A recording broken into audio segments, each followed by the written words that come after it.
In October 2011, Peter S. Williams and William Lane Craig debated Arif Ahmed and Andrew Copson at the Cambridge Union Society.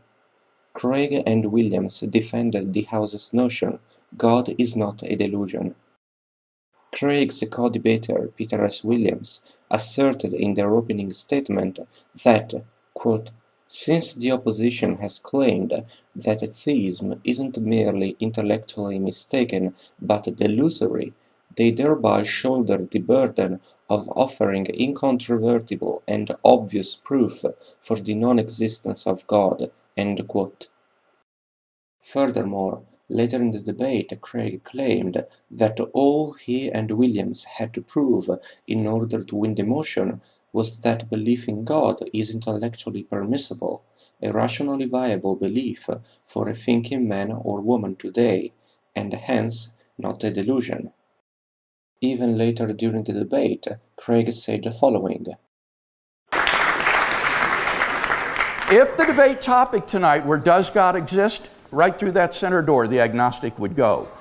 But the question is God a delusion? And agnostics, because they're open, they don't know whether God exists, they can't say it's a delusion for everyone who believes in God. Agnostics will join the theists in walking through the door marked I.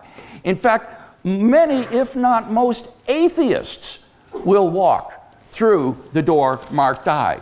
They may disagree with their theistic friends about the existence of God, but they're not prepared to judge all of their believing friends as literally deluded. They recognize that the existence of God is a difficult question on which rational opinion can vary. Peter and I haven't indicted our opponents tonight as being deluded. We think they're mistaken, but we wouldn't say they're deluded. Why can't they return the favor? People can disagree without calling each other names. So, by voting with the House, you show yourself to be open-minded, tolerant of a diversity of opinion on difficult questions, and also respectful of the beliefs of others.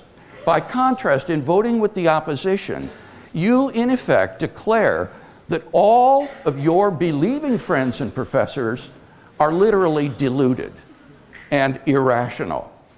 So which door are you going to pick? I hope that you're not that judgmental. I hope you're not that cocksure of yourself. I hope that you will join believers in voting with the House this evening and agreeing that whether belief in God is true or false, those who believe in God are not deluded, that belief in God is not a delusion.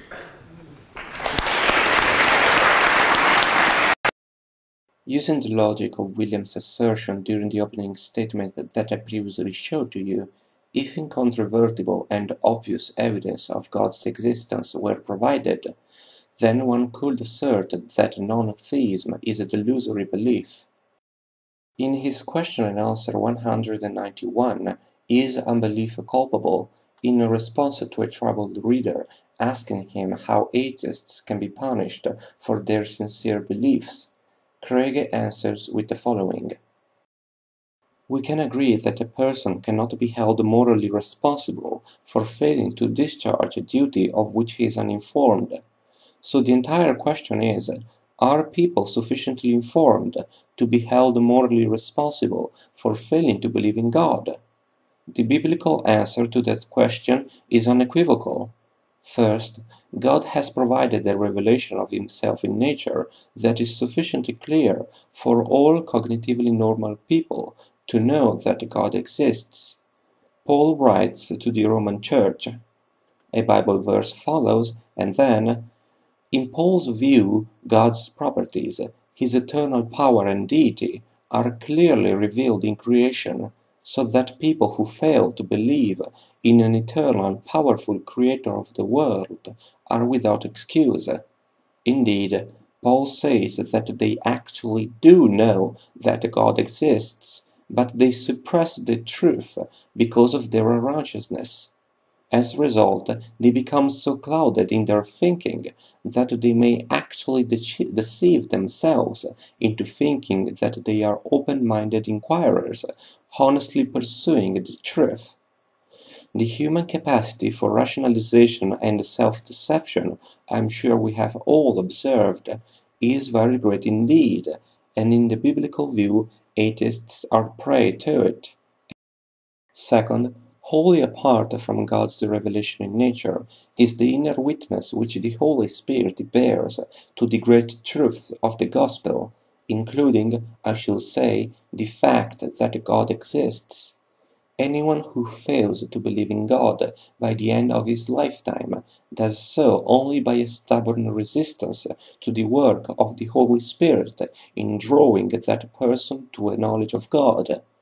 On the biblical view, people are not like innocent, lost lambs wandering helplessly without a guide.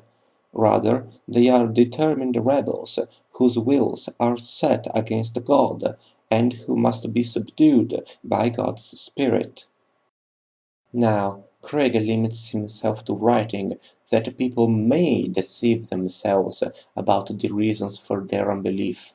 But since God's existence is clear to everyone, both through His creation and the inner witness of the Holy Spirit, in order to be a sincere non-theist, one must self-deceive himself into believing that such proof doesn't exist or isn't valid.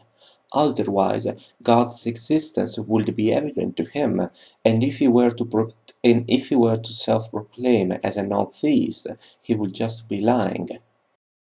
Therefore, Craig is describing a belief, a non-theism, which is held, in spite of evidence which is clear to all people with ordinary cognitive faculties, by resisting to the revealing witness of the Holy Spirit inside everyone's heart, through rationalization and self-deception. Hence, in spite of Craig never explicitly using the term, I think this does classify as a delusion. Peter and I haven't indicted our opponents tonight as being deluded. We think they're mistaken, but we wouldn't say they're deluded. Why can't they return the favor? People can disagree without calling each other names.